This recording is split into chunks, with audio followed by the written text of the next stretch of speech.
Yo, what is good, YouTube? Krishan checking back in with another video. First things first, if you're watching this video, go ahead and drop a like, drop a sub, and as the video continues, you can drop a comment. So today's video is actually going to be kind of a Nick Walker appreciation video as well as a recap of his 2021 season, which was amazing, man. And here, as you guys can see to the right, this will be the December cover of the Muscular Development magazine, one of the biggest magazines in bodybuilding, even though the magazines don't too much matter now. And to the left was another Muscular Development cover that Nick Walker got earlier in the year, which prompted me to make this video because I also just wanted to talk about Nick Walker as the whole because he's one of the fastest rising stars in our sport. Granted, Nick has been working. It's just, it seems like he's rising up very fast and he has great aspirations and he's making true on pretty much everything he said. And I'm pretty sure in the future, he'll probably end up being a Mr. Olympia. What do you guys think about that?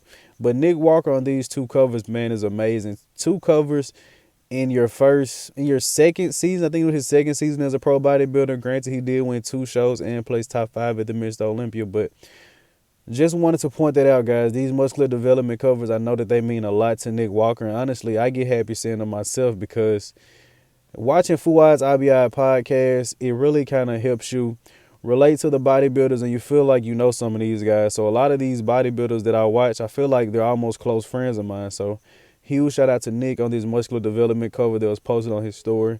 But to recap on his season, we're actually going to start at the New York Pro. So Nick Walker's 2021 season actually started off with him winning the New York Pro, beating out Justin Rodriguez, who was a top 10 Olympian. And I'm pretty sure you guys remember the hype leading up to the show between him and Blessing Awodibu. Blessing talked pretty crazy to Nick and didn't even get to stand next to him at the show. And I'm pretty sure you remember guys like Sergio saying that this was a weaker show, which wasn't a knock on Nick. It just wasn't the deepest show. As the year progressed, you guys seen a lot of more household names in some of these lineups. And the guys that Nick competed against were placing around 9th, 10th, or even lower in some cases in those lineups. But here's where we kind of got the first glimpse of Nick Walker. And once we saw this, we was like, okay, Nick is serious. And then it kind of, things kind of started to steamroll and rumors came out and Nick Walker was actually a late entry into the Arnold Classic. So honestly, going into this Arnold Classic, which you guys know Nick Walker won, I wanted Nick to win the Arnold Classic, but I just felt like the Arnold is usually for guys with a more aesthetic physique like maybe Cedric or Sergio. I knew that Nick would be the best bodybuilder in this show, but I wasn't sure if the criteria for the Arnold Classic judging was going to be different. So I actually had Nick placed a little low in this lineup admittedly. But Nick Walker is about the same height as I am. And I'm not Nick Walker nowhere near, but Nick Walker kind of fits the criteria for me. So I do like him a lot as an athlete. And this Arnold Classic was my favorite showing from Nick Walker of the year.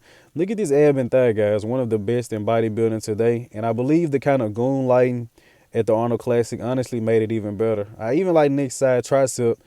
He hits it like the old Dorian Yates way. A lot of people don't like it. He probably could tilt a little more to show like his back shoulder.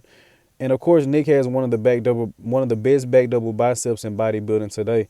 And once Nick won the Arnold Classic, it was no denying him at the Mr. Olympia competition where he placed 5th. And arguably, Nick Walker could have placed 4th above Hunter Labrada. We've already argued about that. But I believe that in this competition, they should have at least gave Nick the opportunity to be up there and stand with those guys. I believe Nick would have fit in better with that comparison than Hunter Labrada. No offense to Hunter, but once you look through the top 4 comparisons, it just seems like Hunter doesn't really fit in that comparison. And Nick Walker won the Arnold Classic, as Jay Palumbo said. He won the Arnold. Put him up there. Why not? He just won the Arnold Classic. And I believe they didn't want to put Nick next to some of these guys because, man, I believe Nick placing 5th is just kind of a thing where you have to earn your stripes, sadly. But I don't think Nick Walker would have been able to pass Hadi Chupin, but I think he maybe could have edged out Hunter Labrada. But this is an amazing year for only his second year being a pro. I believe his first year, he did the Chicago Pro where he placed around like 4th or 5th, got beat out by Akeem and Justin Rodriguez. So him getting a redemption at the New York Pro was kind of like, yeah, Nick has improved a lot, and he's only going to get better, guys. So I'm very excited to see what Nick Walker is going to bring to next year's Mr. Olympia. Nick did announce that he's not going to try to retain his Arnold Classic title, and he's just going to shut it down for the rest of the year, focus on growing his chest and growing his quads. And here you can see Nick Walker next to Hadi Chupin, man. And Nick is crazy conditioned, but Hadi is just on a whole different level, man. But I'm very excited to see how can Nick improve on his physique, man. Hopefully he can get his waist tighter, come in more conditioned and get bigger quads. And here you see Nick with Ian Vayer, and this is great because you guys know about the podcast.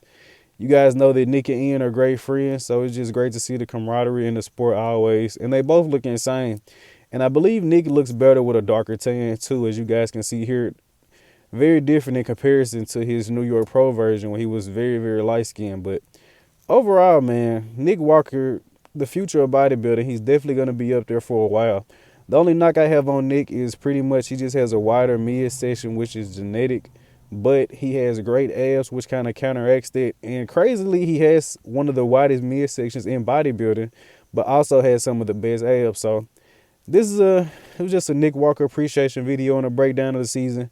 Honestly, I'm very excited to see what Nick is going to bring to the stage next year. I'm pretty sure Nick is going to come out and we're just going to be like, what the man. But I hope you guys did indeed enjoy this video. Nick Walker is on the cover of the December edition of the Muscular Development cover. If you want to support me or the channel in any way, you can do so by liking, subbing to the channel, as well as commenting on this video. I'm out.